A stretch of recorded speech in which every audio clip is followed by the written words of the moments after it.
Hey, what's going on, guys? So this is going to be the first installment of a series I'm going to try out, and it's going to be called Yu-Gi-Oh! Lessons. So it's basically going to explain why I'm doing certain things and why my opponent is doing certain things, and I'll kind of teach you how to play the game. So I open up with a duality. I end up adding a Gen X Birdman. And if you're wondering why I'm not adding Dark Hole, I have two responses. Like, I have Effect Veiler plus Max C, which will stop my opponent from essentially overextending. Dark Hole is a card you want to use when your opponent overextends or you just simply need to get rid of a monster. At the moment, I felt like I have my Effect Veiler, I have my Max C. If I don't want him to overextend, I can just use those cards. As well as my opponent most likely will not overextend if I have Dark Hole, unless they're going to make a Stardust, essentially. And at that point, I already have Gores, and Gores will get over Stardust. So that's my reason why I didn't add Dark Hole immediately right there. So he ends up activating Black Whirlwind, and he summons a Bora, and then he adds a Gale to his hand, but he's just special summoning it right there. And I'm like, oh, that's interesting. I didn't really expect that.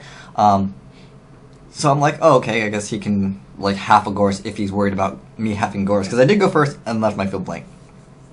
So he ends up synchroning for a 7, and I was like, well, I thought he was maybe playing, like, playstyle against, like, E-Heroes, because I was playing E-Heroes before, and so maybe he was like, oh, he's playing E-Heroes again. And our Master's a pretty decent card against E-Heroes. It'll force him to make Ab-Zero, basically. And then he goes for a Reborn play, so I'm like, maybe he's just trying to go for a quick OTK. So at this point, I'm like, well, might as well Max C, just see if he'll actually continuously go through with his play. Max C is it's a lot better against when Black Wings use Blizzard. So he ends up stopping right there. I'm not sure what he had in his hand at the moment. So I end up taking some damage, which is fine.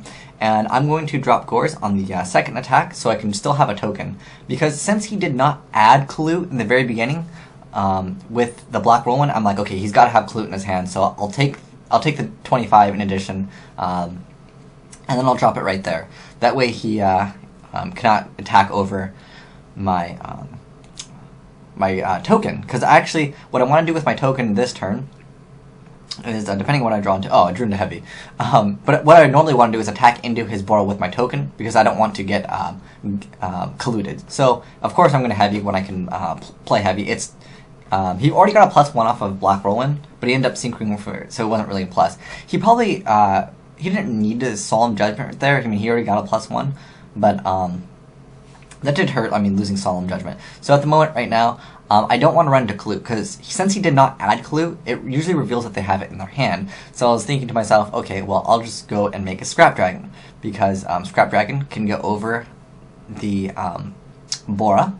And I decided to special summon Birdman, because I just felt like, having Gores, an extra Gores was pretty nice, because as you guys can see in my hand, I really don't have any other cards, and Birdman wouldn't really did me any good at that moment. So I'm going to destroy my Birdman, and I'm going to destroy his Armor Master, and I'm checking out his grade, because he already has 2 darks, so if I destroy this will put 3 darks in the graveyard.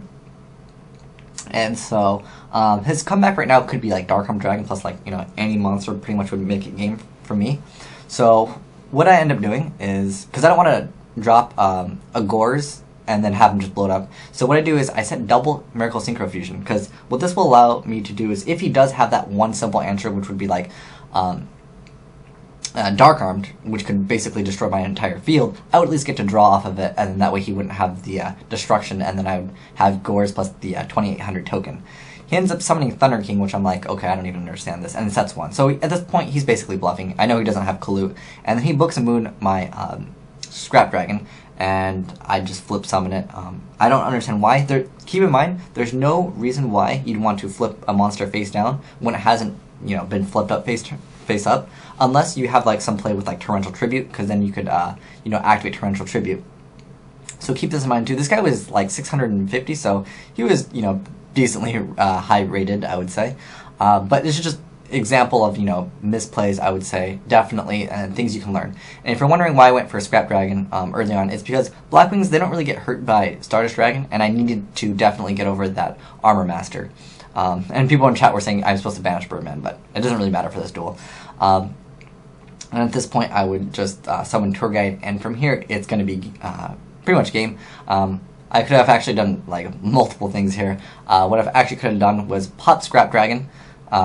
Use Scrap Dragon's effect to pop Sangan, and then I would get Sangan's effect, and as well as get rid of his Thunder King, and technically dealt a little bit more damage, and then searched out But at this point, it wasn't really necessary. I could even search out another Birdman, bounce Tour Guide back to my hand. I mean, I had so much control over the field, and the best card really to make, I would say, when you have really good control. Scrap Dragon and Stardust are great cards where if your opponent is top decking, make those cards because those cards really can control the game. And he activates the Lord of Darkness, but it really doesn't matter at this point in the game because he really just needs Dark Hole, and even if he Dark Holes, he needs another monster to summon. And I still have that one back row. Not that the back row matters.